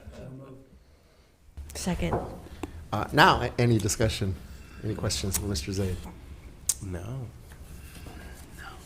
I do have one follow-up, Mr. Zaid. So there may be a perception that when we hire teachers on emergency credentials, let's say, that the quality of instruction may suffer or is not at the level that we would have for a fully credentialed teacher. Can you speak to that, please? Sure. And let me just say that I'd be happy to help quell that. However, when we hire all of our teachers, we in the event that we were hiring someone who was potentially continuing to work on their credential. That doesn't mean that we're holding them to a different standard. We hold all of our teachers to the same standard in our evaluations of the CSTPs and our expectations as it relates to teaching and learning, classroom environment, the way that they plan their organization and understanding of the curriculum, as well as assessments, and then learning as a professional. In addition, we have another friendly department in OCIPD who provides several supports for new teachers that works together with them in a cohort, provides them coaching, gives them opportunities to constantly reflect, to look at their actual data, their student achievement, and to ensure that students are learning at a high level. If we do have someone who is, I'll just say, not performing at the level of our expectation, we have our principals as well as our principal supervisors and a variety of coaches who will support them with ensuring that they're at that level. So if there is a perception of that, we do want everyone to know that they are held to the same level of quality of instruction. Thank you, Mr. Zaid. Any further discussion? Let's take our vote. All those in favor? Aye. Any opposed? That passes 4-0. We'll move on to our Finance Report A. I would move approval for the Finance Report A. Second. Any discussion? We'll take our vote. All those in favor? Aye. Aye. Any opposed? That passes 4-0. Finance Report B. Move approval. Second. Any discussion? Take our vote. All those in favor? Aye. Aye. Any opposed? That passes 4-0. Business Department Report. Move approval. Second. Any discussion? I would just like to mention that there were a lot of very large donations, and one of them was a $20,000 donation from the Ohana Office Products to Browning. And I just want to thank all of those who made those wonderful donations and that support our kids. I co-sign on that. Board Member Craighead. Rotary also donated for Scholastics books. Always some of my favorites there. So thank you to those that are contributing to our district. Any further discussion? I would just note that the total number of gifts that were brought forward at this meeting were $112,171.48, including a $60,000 monetary gift from the Newcomb Academy Foundation for the benefit of the music, science, and computer programs at Newcomb. And we especially appreciate that. Newcomb's back online and doing a great job, and thanks very much to the foundation for its contribution to ramping up all those programs. Thank you, Mr. Otto. Any further discussion? Okay, let's vote. All those in favor? Aye. Aye. Any opposed? That passes 4-0. Purchasing and contracts. Move approval. Second. Any discussion? I do have a question, Ms. Takahashi, and you're going to excuse me because I thought I had highlighted it, but I remember seeing a contract for nurses, right? And I think we doubled up from like $950,000 to over $2 million, which I think is a great thing. As I mentioned at our last board meeting, you know, nurses have been carrying a heavy weight for us the last 2 years. I'm wondering if anyone could speak to that. Thank you, Dr. Brown. At number 28, yeah, to provide as-needed nursing services district-wide in support of Student Health Services Department. And I got my numbers wrong, but we did increase that. I'll speak to that. So I know that we've been steadily increasing our nursing allocation just to support our school sites in regards to our covert responsibilities, athletic responsibilities, and other responsibilities. that our students are in need of, which may be for our students with diabetes and things of that nature. So we want to make sure that we have an appropriate amount of school nurses to support such need as well. Thank you, Dr. Simon. And I'm encouraged, right, that we are providing additional support for our students around health. That was the one. Yeah, perfect. Any further discussion? Sorry to catch everyone off guard. I meant to, bring this up earlier. Let's take a vote. All those in favor? Aye. Any opposed? That passes 4-0. We will move on to other items, superintendent items. Dr. Baker, student discipline. Yes, thank you, members of the board. I'm recommending the expulsion of the following student from a school within the district, student number 108. This student would be expelled under Education Codes 48915C2 and would not be eligible to apply for readmission until after January 2023. However, Student Placement Services has made the recommendation that the student be expelled with the consideration for a suspended expulsion with an opportunity to attend another school within LBUSD. Do we have a motion? So moved. Approval. Second. Any discussion? Okay, let's vote. All those in favor? Aye. Any opposed? That passes 4-0. Administrative assignments. Thank you. On a more positive note, I have the pleasure of making a recommendation tonight of Sarah Forrester, who is currently the principal at Webster Elementary, to the position of Director, Child Development Centers in the Early Learning and Elementary Schools Office, effective on July 1st, 2022. And just for the public, this is the replacement of Cindy Young, who was recently promoted into the Early Learning Opportunities Oversight.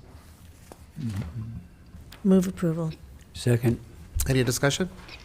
And I would note Cindy Young was recently honored by the Mayor's Fund for Education for the work she's done over a lifetime, it seems, of work in early childhood education. And so this is a replacement for her while she takes on this even higher, bigger responsibility. Thank you, Mr. Otto. Big shoes to fill. Any further discussion? Let's take our vote. All those in favor? Aye. Any opposed? That passes 4-0. Thank you, Dr. Baker. Unfinished business, we have none. New business. Item 20.1, Resolution 050422-A, supporting Teacher Appreciation Week. Mr. Itzen, I believe we have a video. I appreciate my teachers because of the amount of thought that goes into everything they do for us. I really appreciate my teachers because they really helped me throughout those hard times I am dealing with currently. I appreciate my teachers because of the hard dedication and effort they put in each and every day. I really appreciate my teachers because how much support they put into us. I appreciate my teachers for seeing the potential in me and giving me second chances.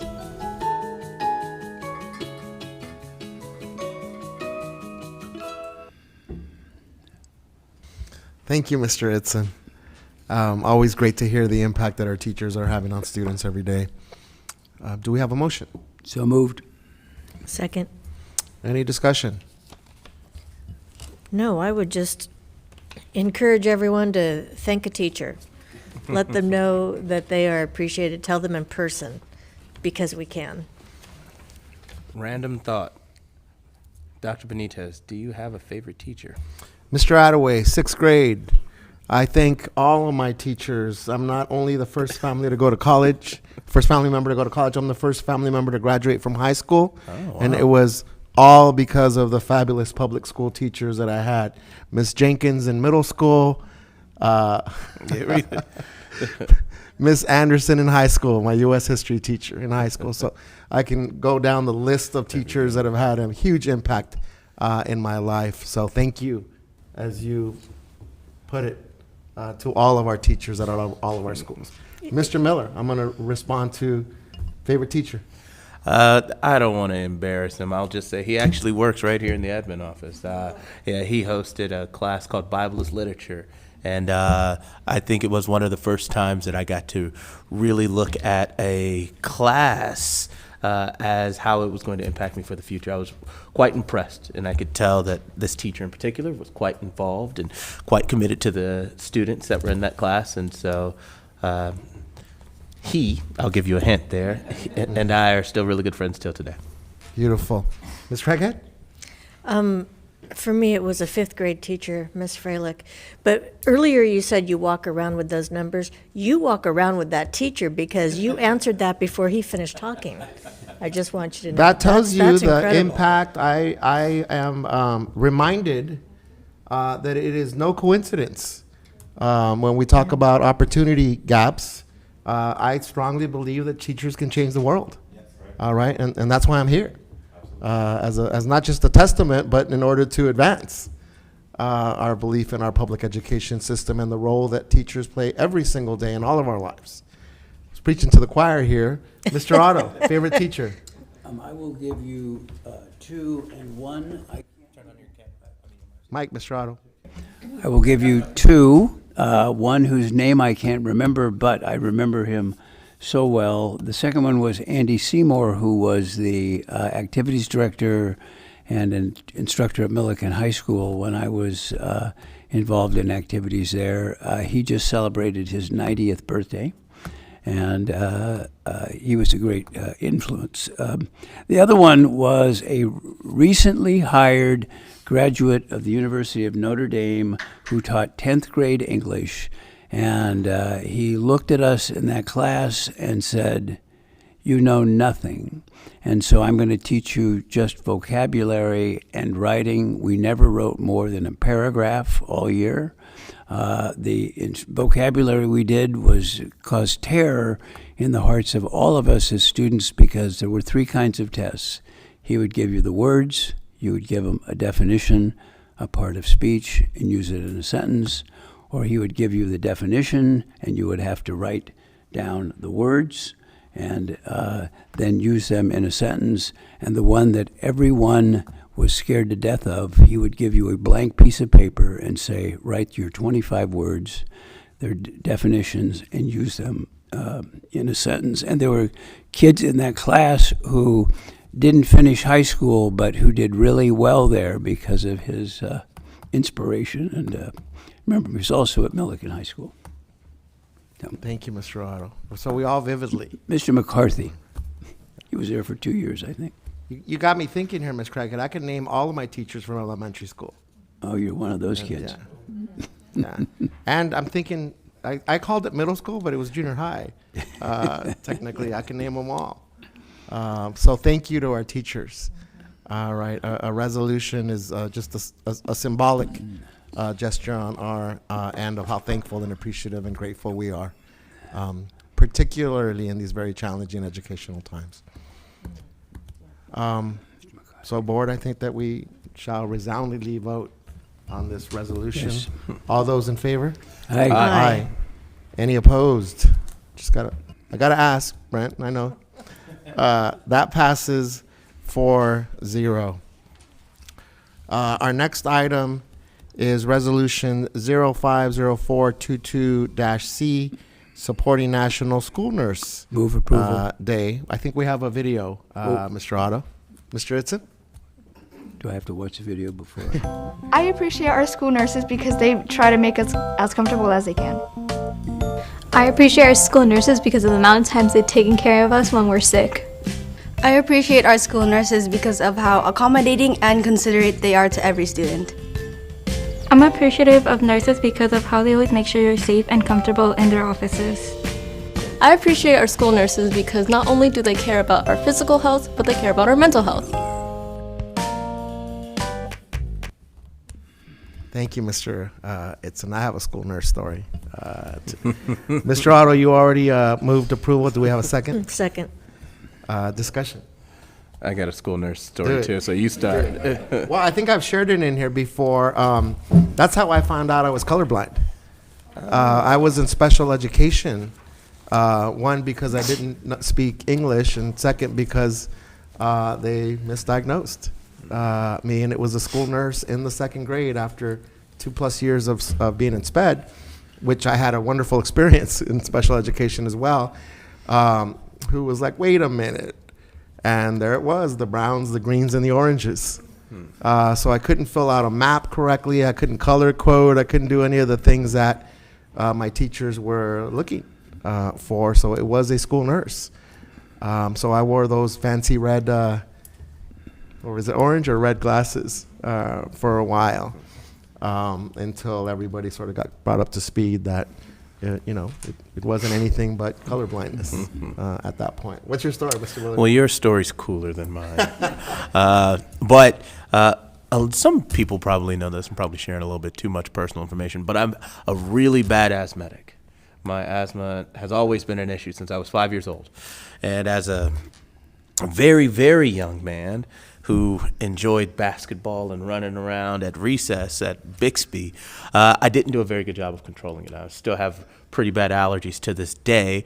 And I can remember as little young, short, chubby Eric running around the school, I would consistently lose my inhaler. And I had some pretty scary moments at my school of just having a really bad asthma attack. And so after losing my inhaler about 4 to 5 times, I made a deal. I was like, you know what? How about you just keep it? And I'll come by when I need it. And so I'd often visit the school nurse to go get a few pumps and go back outside to come play with my friends. And so we ended up building a relationship, and my mom and the school nurse ended up being super cool.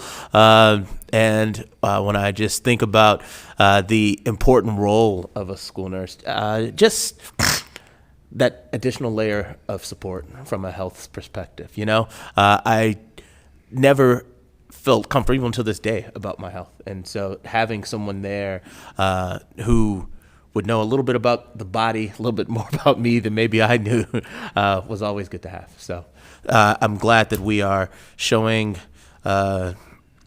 these health professionals their just due. Thank you, Mr. Miller. Colleagues, any school nurse stories? Kind of an embarrassing one, and that is that Dr. Baker's like, wow, we didn't see this guy cover this. But in the beginning, no, that's a different story. So I was friends with the school nurse at Marshall Junior High School, and she sat in and kind of helped out in a health class once where we were being quizzed, and they asked the question of are twins of different sexes identical? And I said, sure. And since she knew me so well, I had an identical twin brother. And when I said yes, she said, no, if you're different sexes, you're not identical, and it doesn't matter. And I have never forgotten that, and probably think about it a couple of times a year. But that was my experience. It's okay with the school nurse, who I remember fondly. Thank you for sharing that, Mr. Otto. That's personal, but I like it. I like that story. But not I scary. thought you were going somewhere else Yeah, with it. I know, Mr. Otto. I saw you turned off my mic. Mr. Itzen was like, oh, here we go. We're going to have to edit some stuff out. Man, I'm not going to lie. I got really scared. I was like, oh, goodness. See how you have us all on edge here, Mr. Otto? Yes, I ditto my comments about our teachers as well for our school nurses, particularly these last 2 years. And as I shared last meeting, our school system was never meant to be a health system, but our school nurses rallied us through. I got my first vaccination from one of our school nurses over at Cabrillo. So thank you to each and every one of our school nurses, and to the ones that we just hired, brought on board as well. So let's take a vote, colleagues, just recognizing the awesome school nurses that we have here in LBUSD. Let me make one more comment that has nothing to do with me about school nurses, and that is, with this pandemic, it has been so hard on everybody, but students in particular. And thank goodness for nurses and what they add to our schools, and how they can ease transitions, how they can observe things that have health implications, and we're a better school district if we have an adequate number of nurses to help our students, especially post-pandemic, and I hope it's post-pandemic. But really, there's a lot of stress out there. There's a lot of learning loss out there. There's a lot of people that are uncertain, and nurses help with all of that. So I'd like to recognize our nurses. Indeed, Mr. Otto. And the days of us thinking about school nurses as just passing out Band-Aids. Yeah. Right. I actually think I might get her name on. Miss Gibson at Franklin invited me and said, come spend a couple hours with me so you get a sense of what a school nurse day is like. So indeed, Mr. Otto. Mm-hmm. So let's vote, colleagues. All those in favor? Aye. Aye. Any opposed? No opposed, so that passes 4-0. Next item is our TAB MOU, district-wide implementation of the Juneteenth holiday. Mr. Rockamock? There we go. Good evening, Dr. Benitez and Board of Education, and Dr. Baker and executive staff. What you have before you is an MOU recognizing the June 19th holiday that we'll be celebrating beginning this school year. And typically we wouldn't bring forth an MOU in regards to a holiday on the calendar, but because we had already agreed upon the 21-22 and the 22-23 calendars, we felt it important to bring it before the board and have our labor partners' approval. And so what we're recommending is the approval of the motion before you is to approve our MOU that recognizes the next 2 years. And one of the questions that came up is why are we not doing subsequent years? Because we will be bringing forth calendars at a later date that will have those already recognized within them. Thank you, Steve. Do we have a motion, colleagues? Second. Any discussion? Okay, let's vote. All those in favor? Aye. Aye. Aye. Any opposed? That passes 4-0. Thank you, Steve. Thank you. Our next item is resolution number 050422-B, intention to issue bonds in fiscal year 2022-2023 and requesting the Board of Supervisors of the County of Los Angeles to establish the tax rates for bonds of the district expected to be sold during fiscal year 22-23 and authorizing necessary actions in connection therewith. Ms. Takahashi? Sure. This resolution alerts LA County that we have our intention to sell the next series of bonds under Measure K and Measure E for next year, and this allows them to appropriately set the tax rates or this tax rolls for 22-23. Mm-hmm. And it's required by law. Isn't this required by law? This is a requirement of LA County so they can appropriately set the tax rolls. Yeah. Do we have a motion? So moved. Second. Any discussion? Okay, let's vote. All those in favor? Aye. Any opposed? That passes 4-0. Thank you, Ms. Takahashi. Our next item, 20.5, Resolution 050422-D, requesting that the City of Long Beach propose and submit to the voters within the Long Beach Unified School District boundaries at the November 2022 statewide general election a proposal to amend Article 22 of the Long Beach City Charter. Mr. North, could you brief us on this, please? Sure, I'd be happy to. The city was very appreciative of you getting your draft to them, 2 weeks ago? And so that will help to inform theirs. In their drafts, which they're working on, as they're working on theirs, they saw some language that they thought that we might be able to harmonize with theirs, and so they suggested some wordsmithing language that will hopefully make all those sets of charter amendments be able to braid together and have similar language. So we recommend the approval. Thank you, Brent. And so we reviewed, and it's minor revisions from what we submitted, correct? Correct. It doesn't change the dates. Yeah. It doesn't change the concepts. It just changed the way that some of those items are described. These are wordsmithing changes, but they're good. Mr. Otto. Yeah, but it should be pointed out for the public that among the changes that are being in the new language is to move the election days so that if there is a runoff election from a board district, that runoff would be in November, and therefore align more with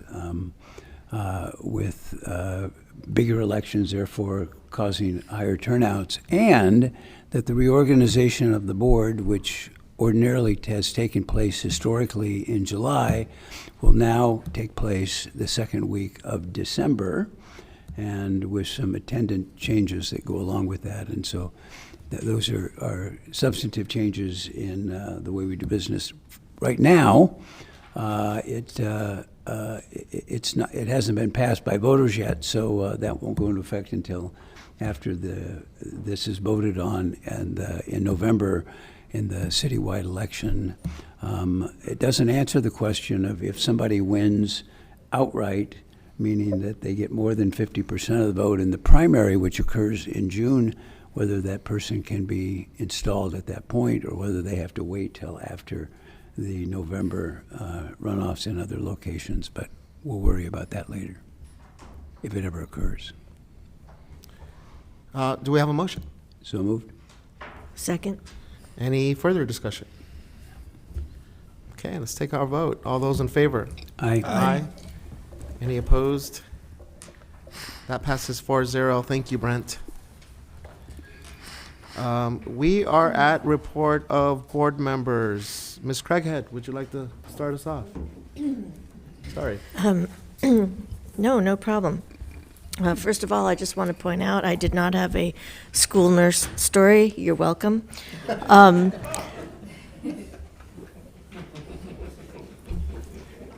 You have a right to remain. Oh, never mind. Also, every 4th of July, I volunteer to sell fireworks in the city of Lakewood where it's legal, Mr. Otto. And I volunteer at the Pan American booth because they give away scholarships to graduating high school seniors. So that's how I was brought in.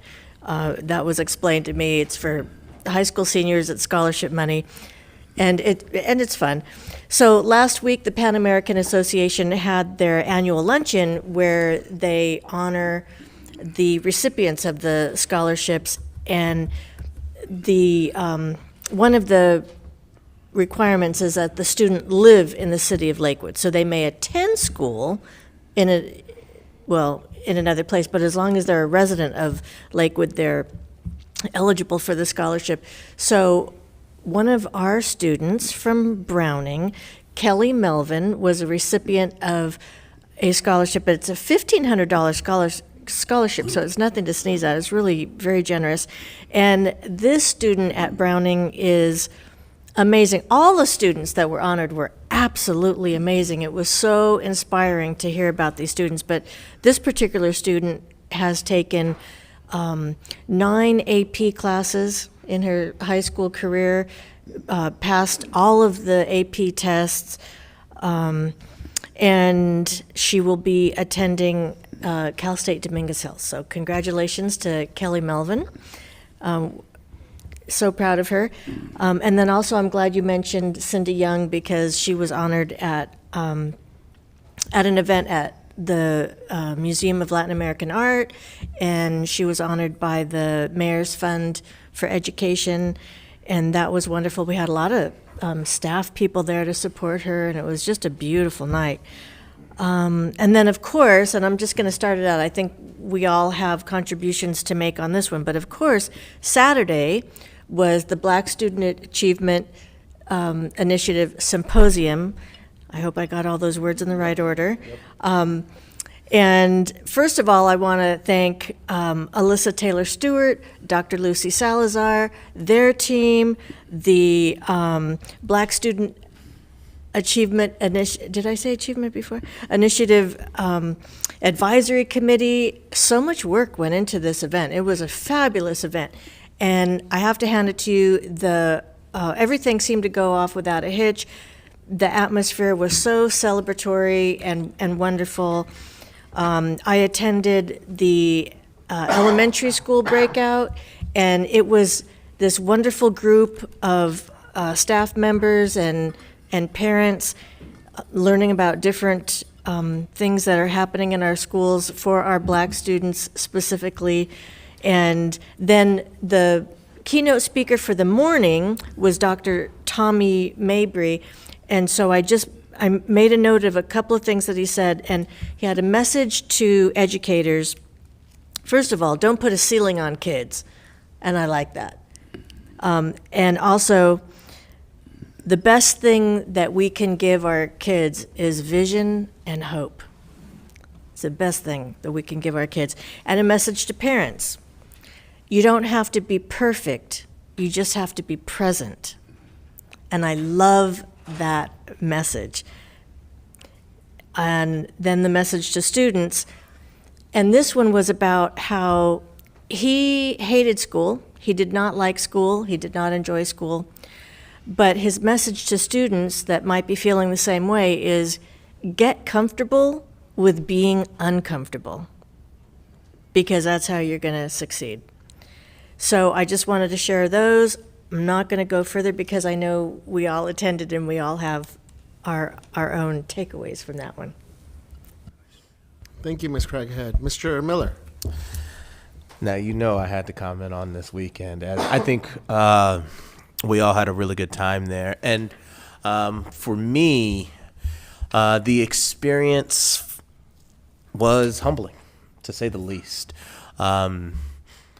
I've been transparent about my experience in the Long Beach Unified School District in the sense that I'm a man who comes from very humble beginnings. And though I didn't go to the schools within my locale to a certain extent, when I went to Bixby and Stanford, I got a really good education and got to experience a number of different cultures and neighborhoods outside of my little 3-mile radius.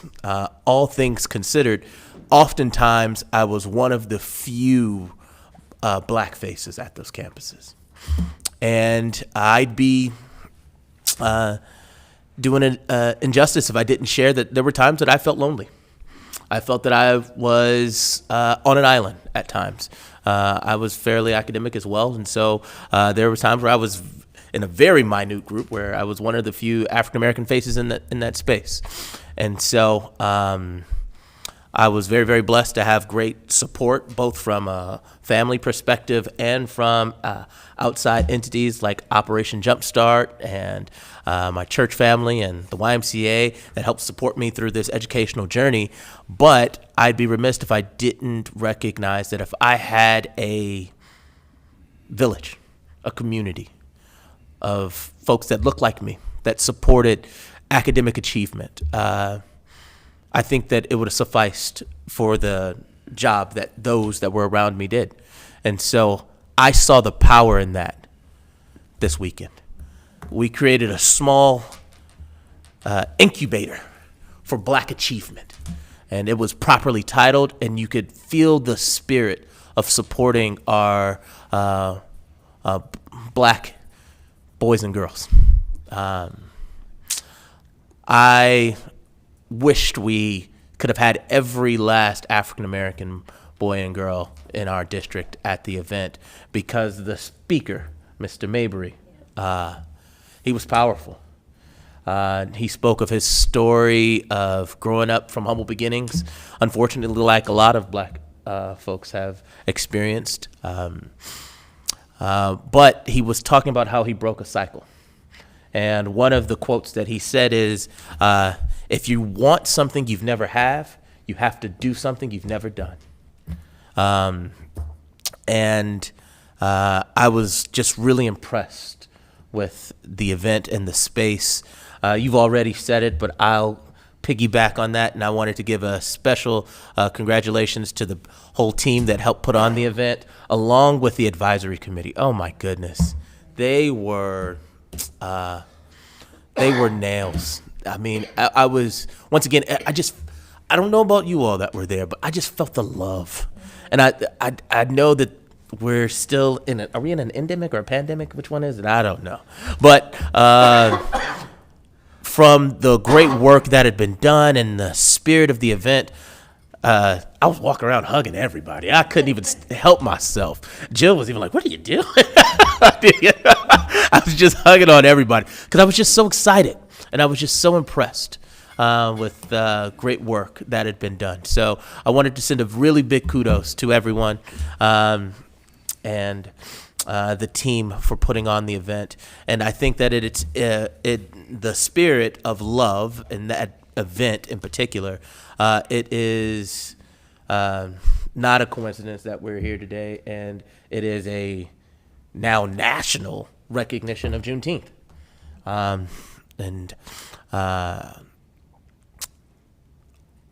I am humbled to be in this position at this time where, unfortunately, communities that look like mine have often been disenfranchised, and now we're not only recognizing the contributions of African Americans from an academic standpoint, but we're also recognizing them from a professional standpoint as well. And so to give the proper recognition and providing a small token of recognition and space to celebrate for Juneteenth, I think is a big one for our district and for our nation. So I'm quite proud of our work, and I wanted to celebrate you all for that.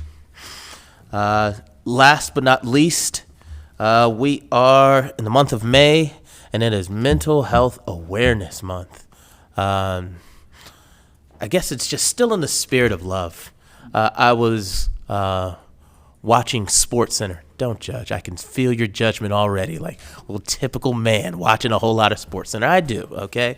But I actually saw some really sad and unfortunate news that 1 week just before we entered Mental Health Awareness Month, they have lost 3 young ladies to suicide. 3 athletes committed suicide. These are people with full scholarships, got their whole lives ahead of them. And for some reason, at that moment in time, they felt as though their time on this earth wouldn't have mattered enough to stay here with us. That's heartbreaking. I know that mental health is a new hot buzzword that everybody's using, but it is real. And so I'm hoping that anybody listening to my statements and recognizing how important mental health is to not just you, but this world, know that there's someone here that loves you. All right. And if you are feeling overwhelmed, are feeling as though you are not loved, tell someone. Share those feelings.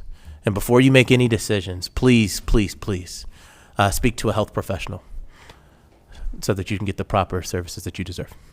Thank you. Thank you, Mr. Miller. Mr. Otto. Thanks. I'll hitchhike on this Black Students Initiative, Achievement Initiative program, which I also attended on Saturday at Jordan High School from before 9 o'clock in the morning until after 3 o'clock in the afternoon, and it was really a spectacular event. What I was most moved by was the talk that the keynote speaker at lunch gave, Dr. Pedro Noguera, who is the dean of the Rossiter School of Education at USC. And what he talked about was not highfalutin education ideas. He talked to the parents in the room. And what he said was, these are the things you need to know about a parent and about how to teach kids. And it was very down to earth. He is an incredibly accomplished man. He's been a full professor at NYU, Harvard, a couple other schools before he came to USC. But it was a very powerful message, and I think it was extremely, extremely well received. I also went to the Mayor's Fund for Education annual event that honored, among others, our own Long Beach Unified School District employees.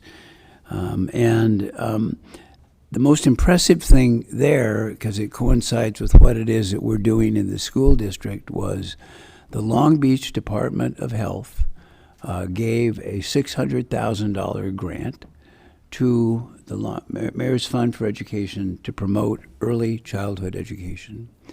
As many of you know, we are moving in the direction of full-time kindergarten, pre-kindergarten, as a way that we can see students succeed, we can see equity served, and it was a very surprising, shocking, but well-received conclusion to that evening, and so I thought that was a highlight. I want to mention two other things that are going on in the district right now that are important. One is that I as one of your newest board members, have been involved in a professional development program put on by the Council of Great City Schools, which is a national organization. And it has to do with board development and ways that boards can better serve their communities. If somebody would have told me how much work it was going to be, I would have said I can't do that. But it's about 10 to 15 hours a week of reading and meetings, mostly on Zoom. But it's a kind of experience that would be so much better if we were not on Zoom, but we were together. There are school board members from Alaska and Seattle and Massachusetts and Texas and Virginia, and they're going to have an in-person meeting in Northern California at the end of May, and I'm really looking forward to that because I think that there's a bonding that will go on, and I've learned a lot in that process, and as time goes by, I hope to share those and board meetings, what goes on in those meetings with people. And then finally, as you all know, we are involved in this visioning process. The way it works, I've learned not only in my Council of Great City Schools work, but in my work at the school district, is that there's a community that provides the vision and the values. And we're in the process of teasing that out right now, and I've found out how hard that is. We do these visioning sessions, and people come and they talk to us.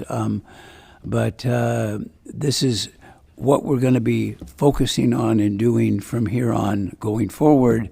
And so it's very important to get that right. And so we've doubled down as a way to make sure that we get what the community really wants. And that comes from people in the community and people that not only live here, our parents, our students, but also people that work with the community. And I am working with Carissa Sylvester from the Mayor's Office of Education, from the Boys and Girls Club, Dr. Elisa Nicholas, who I've known forever, and we're working on trying to get to the root of where those visions and values come from, and it's a process that's going to go on for another month or so. But then that will be brought to the board, who will then work with the district to come together with programs that meet those visions and those values. And so I feel honored to be a part of it, and it's very productive, and that's what I want to share.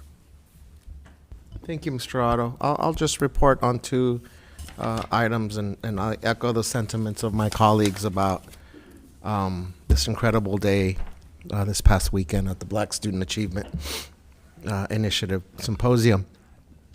And I'll speak to my three takeaways. One is this powerful video that was shared that day. and just the power of Black student testimonials, sharing their experiences and perspectives within our district. So it leads me to my second takeaway, that we have a lot of work to do in our district. If you know, considering everything that was experienced that day, if nothing else was shared and we all just were led by and guided by the Black student testimonials in that video, that could very concretely guide our efforts moving forward. So we have a lot of work to do. We have a good foundation to build on with that work. But it affirmed for me what we need to do and keep doing as a district. And that's to provide every single student in our district, particularly our Black students, a sense of well-being, a sense of belonging, wellness, joy, fully and authentically and genuinely supporting them, celebrating their successes, make sure that they're seen and heard and valued and recognized. And that's how we measure our success in this district. So those were my three takeaways. I want to thank everyone that made this past weekend possible. And it's a blueprint for us to continue to build on and to continue to guide our efforts, particularly, as you mentioned, Mr. Otto, our community's vision. So I want to particularly thank the students, families, parents, and community members that came out and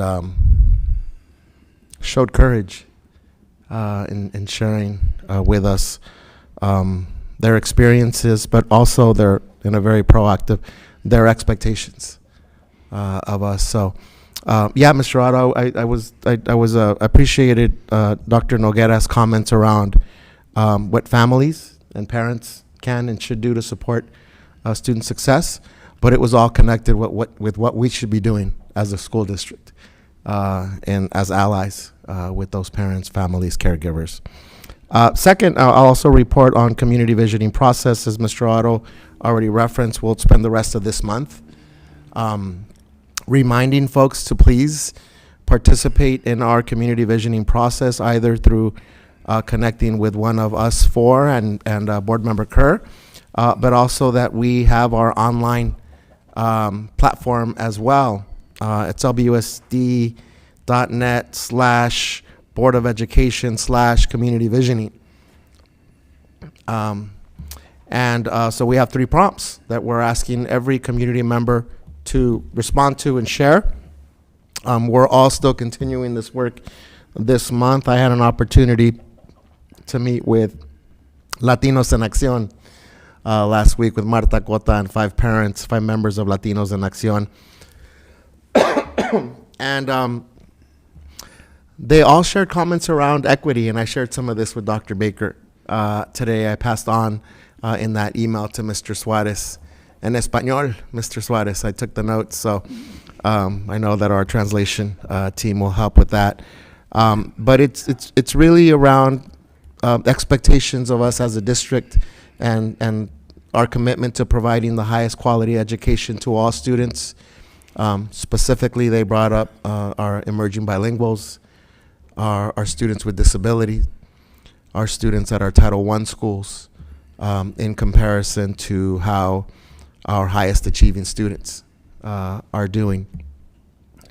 But they also spoke about their expectations around values and what we want to uphold, and as allies, because they all also said, how do we help? How can we be involved? And specifically around the values of respect, of cultural appreciation, not just acknowledgement. I've keyed into Mr. Zaid the last 2 times that you've shared about culture, right? Adding to that culture that we pride ourselves in here. So I want to just acknowledge and thank the parents that spent the evening with me and Marta for bringing that group together, and I look forward to continuing our conversations, to receiving additional input, and encouraging our community partners to please help us spread the word and share that link. We're going to remind folks before the end of this month that there's still an opportunity to engage with us. It's not the last opportunity to engage, but we do want to also begin identifying what those priorities are around our vision, and start developing those goals around student success in our district. So thank you to my colleagues for collectively doing this together and really just beginning the work at this point that will inform our strategic plan and our superintendent goals. So that's my report for tonight. Dr. Baker, superintendent's report. Thanks. I'm going to pick up right from where you are, Dr. Benitez. And first of all, I want to circle back and thank the four of you and Ms. Kerr, who is ill tonight and not here, for spending a good portion of your day at the Black Student Achievement Initiative Symposium, Cultivating Excellence. And that name was really well thought out by the entire advisory committee that is an ongoing committee that was formed last fall under the direction of Dr. Salazar and Alyssa Taylor-Stewart. What a really, really special group that put in a lot of thought.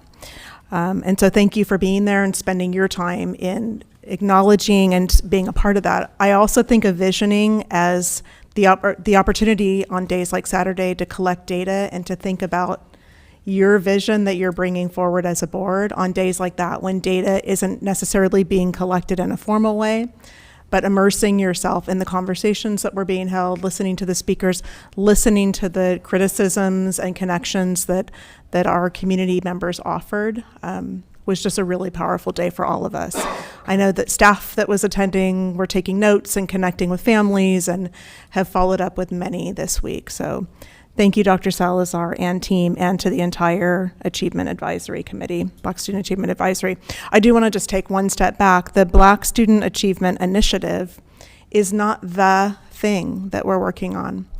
It's a commitment inside of our LCAP to some seed money, specifically for a group to come together to do a few things under the guidance or under the auspices of the Excellence and Equity Initiative.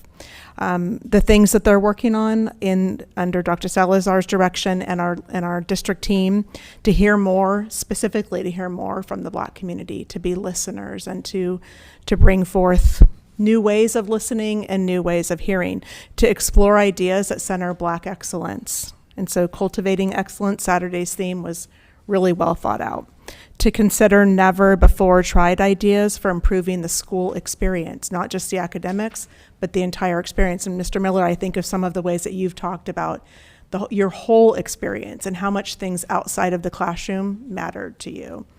And then also to own our data and to take a look at that data in a place that we can be really honest and talk with our members from our Black community that really have something to tell us about the lived experience that's different than what we think of sometimes in our district work. So a really proud day and a really awesome way to get started with something so important to us. I was struck as Alyssa Taylor-Stewart stood. I think she was either introducing she wasn't introducing Dr. Noguera. Dr. Benitez, you did that, but she was coming up at the end and she said, "I have not in my career in Long Beach Unified been in the company of so many Black or African American people in one place." And that's really special. So we have big dreams for increasing the attendance from staff and from the community next year, but what an amazing start we got off to. So thank you for all the time that you spent there. Just two things. I can't let the night pass without expressing my appreciation on behalf of our senior team who sits up here together and works so hard each and every day. Classrooms in Long Beach Unified are where the magic happens for our students. And so as this week is celebrated, I know many of us have been out in schools. There's been a delivery of special water bottles and notepads, and our different offices have delivered just tokens of appreciation for our teachers. We are filled with gratitude for our teachers this year and just want to make sure that they know it and that we're shouting it from the rooftops, as you like to say. And secondly, for our nurses, on behalf of our team, just to echo the sentiments that have been shared in the resolution, but never has there been a time like this when nurses have been more valuable to us beyond ice packs, Tylenol, all of the things that were pre-pandemic experiences, but our nurses have carried a really important load for us. And so special recognition to this year to them this year as we come out from under the depths of the pandemic. So thank you to our nurses, and I'll end my report there. Thank you, Dr. Baker. Any announcements? Yes. This weekend, starting tomorrow, is the Pan Am Fiesta at the Pan Am Park in Lakewood. So to continue that spirit of joy, that would be a fun thing. They have, rides, food, that whole thing. So if you have a chance, go out there. And then also, happy Mother's Day to my fellow moms on this Sunday. Mr. Otto. Sure.